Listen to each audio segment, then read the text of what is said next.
अस्सलाम वालेकुम dear students, welcome to स्नैंस बायोलॉजी। जी बेटा, आज हम लोग नेक्स्ट चैप्टर नंबर 3 के इंपॉर्टेंट शॉर्ट क्वेश्चंस डिस्कस करने लगे हैं, क्योंकि लास्ट टाइम शुरू की गई सीरीज का हिस्सा है शॉर्ट क्वेश्चंस की, जो सीरीज शुरू की हम लोगों ने फर्स्ट ईयर के बच्चों के लिए। तो आइए आगाज करते हैं आज के लेक्चर का। ये वाला जो बेटा चैप्टर है, चैप्टर नंबर 3, ये वैसे लॉन्ग क्वेश्चंस के लिहाज से इंपॉर्टेंट नहीं है, क्योंकि इसमें से लॉन्ग क्वेश्चन नहीं आना। तकरीबन 3 से 4 शॉर्ट क्वेश्चंस इसमें से आएंगे। तो मैंने तकरीबन 7 से 8 यहाँ पे आप लोगों को शॉर्ट क्वेश्चंस बताने हैं, जो कि वेरी वेरी इंपॉर्टेंट हैं पेपर पॉइंट ऑफ व्यू से। तो आइए आगाज करते हैं आज के लेक्चर का।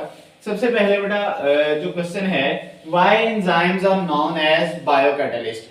अच्छा, यहाँ पे जो मैंने क्वेश्चंस डिस्कस किए हैं ना बेटा, कुछ ऐसे भी क्वेश्चन होंगे जो कि दूसरी तरह से भी आप लोगों से क्वेश्चन ये पूछ सकता है, तो आंसर उनका सेम ही होगा। मैं क्वेश्चन आप लोगों को बता दूंगा और किस तरह से क्वेश्चन पूछा जा सकता है, और उसका आंसर आप लोगों ने कैसे लिखना है और कौन सा आंसर उसका होगा, वो भी गौर से सुनिएगा, इस वजह से ये लेक्चर ये जो है बेटा। तो फर्स्ट जो क्वेश्चन है, why enzymes are known as biocatalyst. Biocatalyst का मतलब क्या होता है और एंजाइम्स क्या है। आप लोगों से डायरेक्टली ये भी पूछ सकता है कि व्हाट आर एंजाइम्स, एंजाइम्स क्या होते हैं। जरूरी नहीं कि बायोकैटलिस्ट के हवाले से वो पूछे, एंजाइम्स का वैसे भी पूछ सकता है। तो एंजाइम्स असल में प्रोटीन इन नेचर बेटा होते हैं, सारे के सारे एंजाइम जो प्रोटीन्स हैं। अब ये जो प्रोटीन्स हैं, इनको कहा जाता है ये बायोकैटलिस्ट के तौर पे एक्ट करते हैं। बायोकैटलिस्ट का मतलब क्या होता है, वैसे अगर कैटलिस्ट का मतलब देखें तो कैटलिस्ट बेसिकली ऐसा केमिकल होता है जो कि केमिकल रिएक्शन को स्पीड अप करता है। अब बायो का वर्ड साथ में आ गया तो मीन क्या है इसका, कि लिविंग ऑर्गेनिज्म के अंदर जितने भी बायोकेमिकल रिएक्शंस होंगे उनको स्पीड अप जो करेंगे केमिकल्स, उनको क्या कहा जाएगा, एंजाइम्स का नाम देते हैं। तो ये ऐसे भी क्वेश्चन पूछ सकता है, या व्हाट आर एंजाइम्स ऐसे भी पूछ सकता है आप लोगों से क्वेश्चन। तो इसका आंसर आप लोगों ने ये लिखना है, इस वजह से बायोकैटलिस्ट के तौर पे एक्ट करते हैं। उसके बाद जैसे एग्जांपल हम लोग दे लेते हैं, पेप्सिन है, तो ये मेटाबॉलिज्म किसकी करता है, प्रोटीन की मेटाबॉलिज्म करता है। लाइपेज है, लिपिड्स की मेटाबॉलिज्म करता है। अमाइलेज है, कार्बोहाइड्रेट्स की मेटाबॉलिज्म करता है। तो ऐसे डिफरेंट आप लोग एग्जांपल्स भी लास्ट पे लिख सकते हैं। फिर उसके बाद differentiate between cofactor and coenzyme, इनमें क्या फर्क है।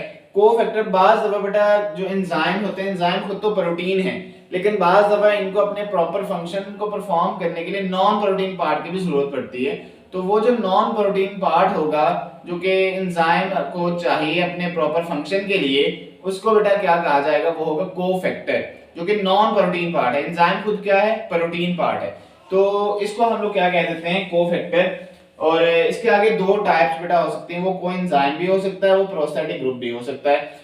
कोएंजाइम और प्रोस्थेटिक ग्रुप में भी डिफरेंस आप लोगों से पूछ सकता है, लेकिन यहाँ पे कोफैक्टर कोएंजाइम। एक और बात याद रखनी है आप लोगों ने, ज्यादातर पेपर के अंदर डिफरेंस उनमें पूछता है बेटा जिनका नेम मिलता जुलता है या जिनका फंक्शन में थोड़ा बहुत डिफरेंस होता है, उनमें डिफरेंस पूछता है। तो यहाँ पे अगर देखें तो कोफैक्टर और कोएंजाइम मतलब दोनों के साथ को का वर्ड आ रहा है, इस वजह से ज्यादा डिफरेंस के चांसेस इस क्वेश्चन के आने के हैं। वैसे प्रोस्थेटिक ग्रुप और कोएंजाइम में डिफरेंस भी आप लोगों से पूछ सकता है। तो कोफैक्टर के आगे दो टाइप्स हो सकती हैं, कोएंजाइम हो सकता है बेटा और प्रोस्थेटिक ग्रुप हो सकता है। और इसके एग्जांपल्स आप लोग देखें, जितने भी मेटल्स आयंस हैं, खासतौर पे मैग्नीशियम हो गया, आयरन हो गया, कॉपर हो गया, जिंक हो गया, ये सारे के सारे क्या है, मेटल आयंस जो कि कोफैक्टर के तौर पे एक्ट करते हैं बेटा। उसके अलावा कोएंजाइम क्या होता है, अगर यही वाला कोफैक्टर बेटा लूजली अटैच होगा एंजाइम के साथ, मतलब स्ट्रांगली बॉन्डेड नहीं है, लूजली अटैच है, तो उसको क्या बेटा कह देंगे, वो होगा कोएंजाइम। इसकी कोई टाइप आगे नहीं है, इसके फर्दर आगे एग्जांपल्स ही आप लोग पढ़ते हैं। उसके बाद सेकंड क्वेश्चन के बाद थर्ड क्वेश्चन पे बेटा आ जाएं, डिफरेंशिएट बिटवीन एपोएंजाइम एंड होलोएंजाइम। अब ये जो कोफैक्टर है ना, जो कि एंजाइम को बेटा चाहिए अपने प्रॉपर फंक्शन के लिए, अगर तो हम लोग कह देते हैं कि इस कोफैक्टर को हम लोग रिमूव कर दें, अगर इसको क्या किया जाए, रिमूव कर दिया जाए कोएंजाइम को या प्रोस्थेटिक ग्रुप को, मतलब ओवरऑल इसको कोफैक्टर भी कहा जा सकता है, तो आप लोग कोफैक्टर भी लिख सकते हैं। तो कोएंजाइम और प्रोस्थेटिक ग्रुप को अगर हम लोग क्या कर दें, रिमूव कर दें, क्या कहते हैं इसको, रिमूव अगर कर दें, हम लोग निकाल दें, ओनली एंजाइम बच जाए, कोफैक्टर निकल जाए उसमें से, चाहे वो कोएंजाइम था चाहे वो प्रोस्थेटिक ग्रुप था, तो बाकी जो एंजाइम बचता है उसको बेटा हम लोग क्या कह देते हैं, वो एपोएंजाइम होता है। ये इनएक्टिव फॉर्म होती है। हमारी बॉडी के अंदर बाज कैविटीज के अंदर, जैसे स्टमक के अंदर, कुछ एंजाइम जो है वो इनएक्टिव फॉर्म में रिलीज होते हैं, और बाद में वो एक्टिव फॉर्म में हो जाते हैं। इनएक्टिव फॉर्म जैसे हम लोग कह देते हैं कि पेप्सिनोजन है एंजाइम, ये इनएक्टिव फॉर्म है एंजाइम की, ये एक्टिव फॉर्म नहीं है। इसको एक्टिव होने के लिए एसिडिक मीडियम चाहिए होता है जो कि 2 से 3 pH पे वो होता है, जो कि कौन प्रोवाइड करता है, HCl प्रोवाइड करता है, फिर इसको एक्टिवेट कर देता है। तो इनएक्टिव जो फॉर्म होगी जिसके साथ कोफैक्टर नहीं है, चाहे वो कोएंजाइम था चाहे वो प्रोस्टेटिक ग्रुप था, उसको रिमूव आप लोगों ने कर दिया, तो देन वो जो एंजाइम होगा उसको एपोएंजाइम कहा जाएगा। क्योंकि होलो एंजाइम क्या है, होलो एंजाइम बेटा ऐसा एंजाइम जिसके साथ अटैच है पॉलीपेप्टाइड चेन, तो वो खुद है ना, प्रोटीन जिसको हम लोगों ने कहा है एंजाइम को, पॉलीपेप्टाइड चेन तो वो खुद है, लेकिन उसके साथ साथ आप लोगों ने क्या किया है, कोफैक्टर भी इसके साथ अटैच किया हुआ है, इसको रिमूव नहीं किया। तो ये जो फॉर्म बेटा होगी इसको हम लोग एक्टिव फॉर्म कहेंगे। जैसे एग्जांपल यहाँ पे बेटा दी हुई है पेप्सिन की, और यहाँ पे पेप्सिनोजन इनएक्टिव फॉर्म की एग्जांपल दी हुई है। फिर उसके बाद नेक्स्ट वन आप लोगों से अकेला अकेला अलग भी पूछ सकता है क्वेश्चन। उसके बाद बेटा give some characters of enzymes, enzymes के चंद कैरेक्टर्स बताएं। सबसे जो पहला जो इंपॉर्टेंट बेटा कैरेक्टर है इसका, सारे के सारे जो एंजाइम्स होते हैं ग्लोबुलर प्रोटीन्स होते हैं। ग्लोबुलर का मतलब क्या है, वैसे बेसिकली अगर देखा जाए प्रोटीन्स की टाइप्स होती हैं, फाइब्रस प्रोटीन्स भी होती हैं, ग्लोबुलर प्रोटीन्स भी होती हैं।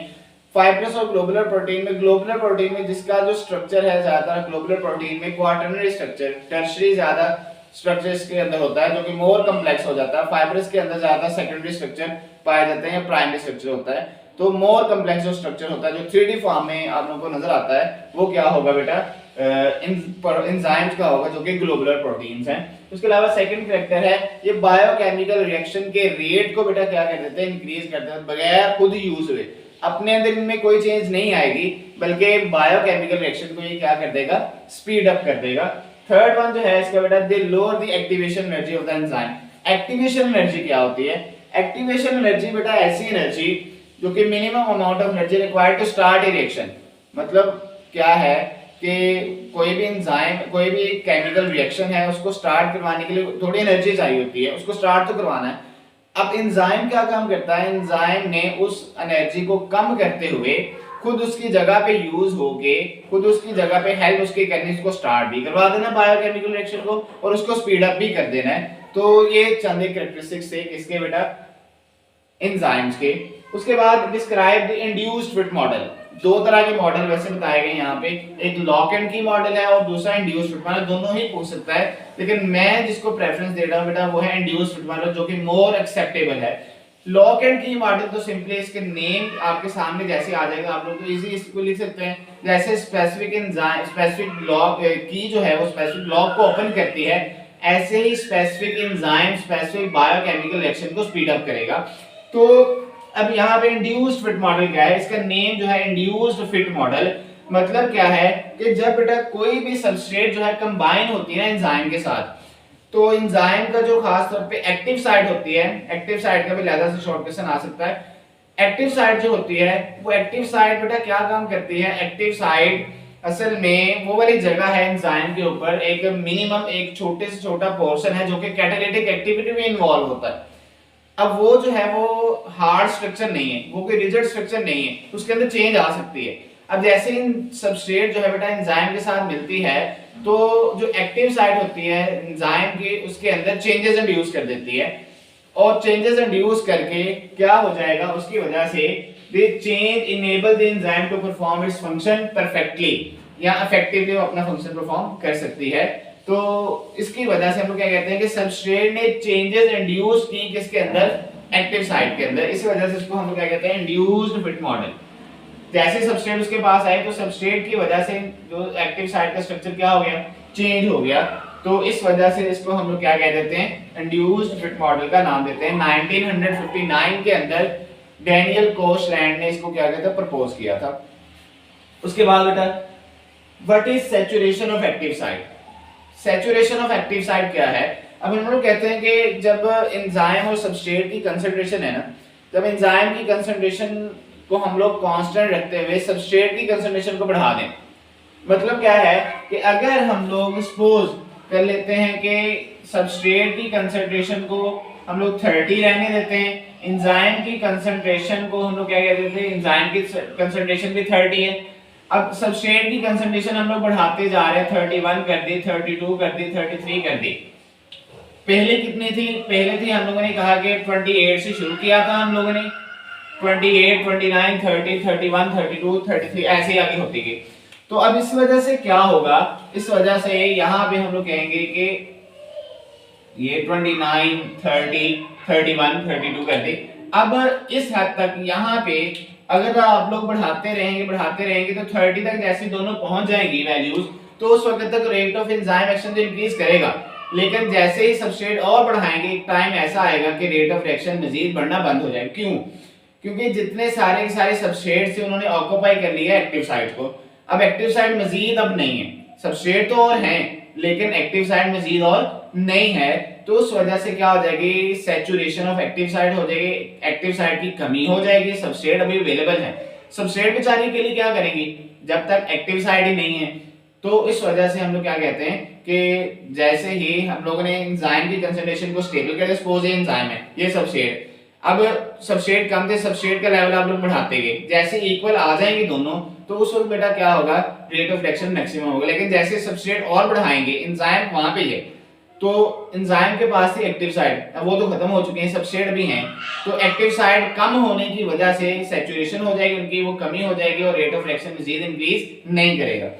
तो ये इसके अंदर बेटा आप लोगों ने याद रखना है, if enzyme concentration kept constant, increase is substrate concentration, substrate concentration बढ़ा दे हम लोग तो एक पॉइंट ऐसा आएगा इसमें जहां पे फर्दर इंक्रीज नहीं होगा सबस्ट्रेट के अंदर, सबस्ट्रेट के अंदर इंक्रीज करेंगे तो उस वक्त क्या होगा, रिएक्शन रेट मजीद इंक्रीज नहीं करेगा, उसकी वजह से सारी की सारी एक्टिव साइट ऑक्यूपाई हो जाएगी और क्या होगा, सैचुरेशन हो जाएगी एक्टिव साइट की। क्वेश्चन नंबर लास्ट है बेटा, क्वेश्चन नंबर 7, कॉम्पिटिटिव और नॉन कॉम्पिटिटिव इनहिबिटर्स में क्या फर्क है। अब कॉम्पिटिटिव और नॉन कॉम्पिटिटिव इनहिबिटर्स, ऐसे इनहिबिटर्स, कॉम्पिटिटिव का मतलब बेटा होता है जो कि कंपीट करता है सबस्ट्रेट के साथ, मतलब इसका जो स्ट्रक्चर बेटा होता है, अब जाहिर बात है एंजाइम ने सबस्ट्रेट के साथ मिलकर उसको प्रोडक्ट में चेंज करना है ना।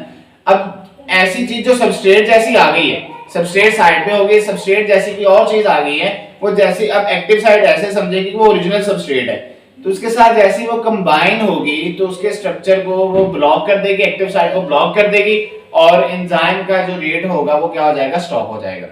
जबकि जो दूसरी है नॉन कॉम्पिटिटिव इनहिबिटर्स, वो क्या है, वो बुज़दिल है। बुज़दिल कैसे हैं कि वो सामने से अटैक नहीं करेंगे, उनका स्ट्रक्चर भी सबस्ट्रेट जैसा नहीं होगा, वो किसी और तरफ से अटैक, सपोज यहां से अटैच होना था सबस्ट्रेट ने, अब वो जो नॉन कॉम्पिटिटिव इनहिबिटर्स हो वो यहां से आके अटैच होगा, इस तरफ से आके अटैच होगा और एक्टिव साइट के कान में ऐसी कोई बात सुनाएगा कि एक्टिव साइट के साथ अगर ओरिजिनल सबस्ट्रेट भी आगे अटैच हो जाती है तो भी कैटालिस्ट नहीं होगा, कैटालाइसिस नहीं बेटा होगी।